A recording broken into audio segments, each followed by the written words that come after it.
Good morning, friends. How are you? I am ready for a week number 2, and today is day number 7 in our chapter by chapter pursuit through the Bible. I am a little heavy-hearted this morning. I learned that a college friend of mine has passed, and so those of you who knew Matt Cantwell, I just ask that you guys would continue to pray for his family as we continue moving forward. I know that this is a challenging time for them. Have you ever felt like you wondered why good things or bad things happen to good people? I felt like that before. You feel like you're pursuing God with everything that you have, and why is it that things just don't seem to be adding up? A lot of people turn from God because of that. And that's a problem because, sometimes we just have a bad foundation. Now, I'd love to hear from you. I'd love to hear what's going on. And, maybe what your challenges are, as well as, we're at Monday. So what'd you do over the weekend? Was it fun? Let's talk about some good stuff. Let's talk about the excitement that we had over the weekend and what that looked like. I got to spend some family time yesterday. That was a blessing, and I really appreciated that opportunity. As we get into this week, I want us to be able to pursue God in a way that allows us to understand financial independence in a new light. You see, when I think about financial independence, one of the challenges that so many times people face is when challenges happen, when something unexpected happens, they either turn from God or they just don't understand, and it cripples them in their pursuit. This morning, we're going to talk about Genesis chapter 7, which is the story of Noah that continues, and understanding exactly what that means and what that looked like, I think is an important thing for us to really grasp. Now, I'd love to hear from you. If you are on the Facebook page or on the YouTube channel, I would ask you just to comment in there. I'd love to chat back and forth. I've got my comments open here so that I can see when you guys comment. If you're on my personal page or if somebody has shared this and you're seeing it, then I may not be able to see those comments in real time, but I'd love to hear from you. So, as we get into Genesis chapter 7, once again, I think back about the story that I put in the post of the young man who said, the Lord's going to save me. The Lord's going to save me. And the reality is God saved him multiple times, or at least sent efforts to. One of my passions is to help people when, where, and how we can. And I've spent a lot of time doing vehicle recoveries and helping people in the middle of storms. I live in Colorado, and we get a lot of snowstorms, and people slide off the road, or maybe I'm up in the mountains, and a lot of off-roaders get in trouble. And really, the reality is we've got to help each other. There's nobody else coming. And so, we have to be able to help each other and find out what's going on. I can remember a time I've had some opportunities to really help a lot of people on the road, especially in snowstorms. And I can remember a time a couple of years ago where we had a crazy blizzard, and there was lots and lots of snow, but wind, and it was probably 100-mile-an-hour winds, which in the East Coast they call that a hurricane. In Colorado they just called it a blizzard. And we had a lot of really high winds, and the snow wasn't that much. It was only a few inches, but I knew that with that wind that was coming in, we'd have a lot of what are called snow. I'm going blank on the name of it right now, but where the snow covers the road in areas, they're drifts, and the snow goes in there and it creates these drifts.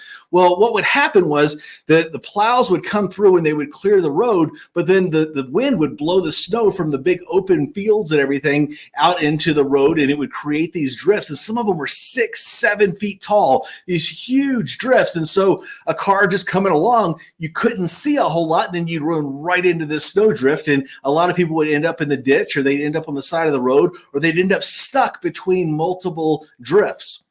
Even guys that had a lot of really good snow equipment and different things, they were really having some troubles.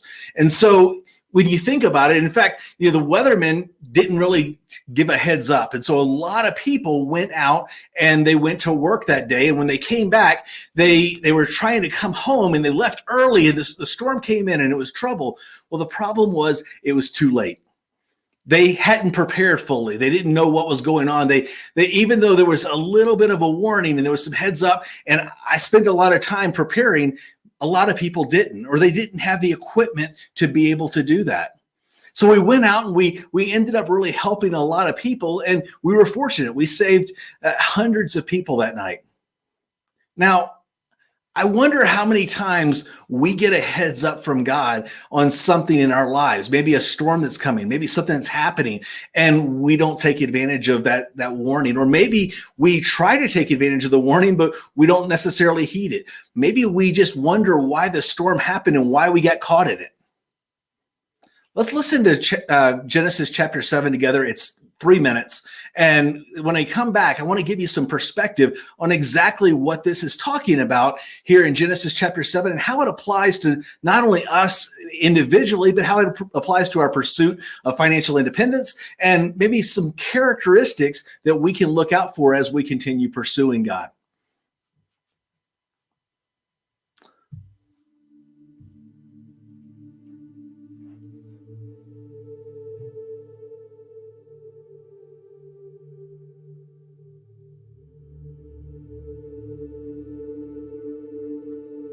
Genesis chapter 7. Then the Lord said to Noah, "Enter the ark, you and all your household, for you alone I have seen to be righteous before me in this generation. You shall take with you 7 pairs of every clean animal, a male and his female, and 2 of the animals that are not clean, a male and his female, also of the birds of the sky, 7 pairs, male and female, to keep their offspring alive on the face of all the earth. For after 7 more days I will send rain on the earth for 40 days, and 40 nights, and I will wipe out from the face of the land every living thing that I have made."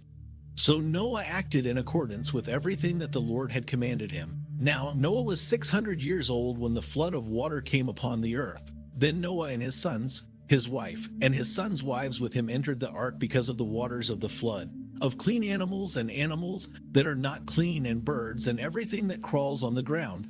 They all went into the ark to Noah by twos, male and female, as God had commanded Noah. Now it came about after the 7 days that the waters of the flood came upon the earth. In the 600th year of Noah's life, in the 2nd month, on the 17th day of the month. On that day all the fountains of the great deep burst open, and the floodgates of the sky were open. The rain fell upon the earth for 40 days and 40 nights. On this very same day Noah, Shem, Ham, and Japheth, the sons of Noah, and Noah's wife and the 3 wives of his sons with them, entered the ark, they and every animal according to its kind, and all the livestock according to their kind, and every crawling thing that crawls on the earth according to its kind, and every bird according to its kind, all sorts of birds. So they went into the ark to Noah by twos of all flesh in which there was the breath of life. Those that entered, male and female of all flesh, entered as God had commanded him, and the Lord closed the door behind him. Then the flood came upon the earth for 40 days, and the water increased and lifted up the ark, so that it rose above the earth. The water prevailed and increased greatly upon the earth, and the ark floated on the surface of the water. And the water prevailed more and more upon the earth, so that all the high mountains everywhere under the heavens were covered.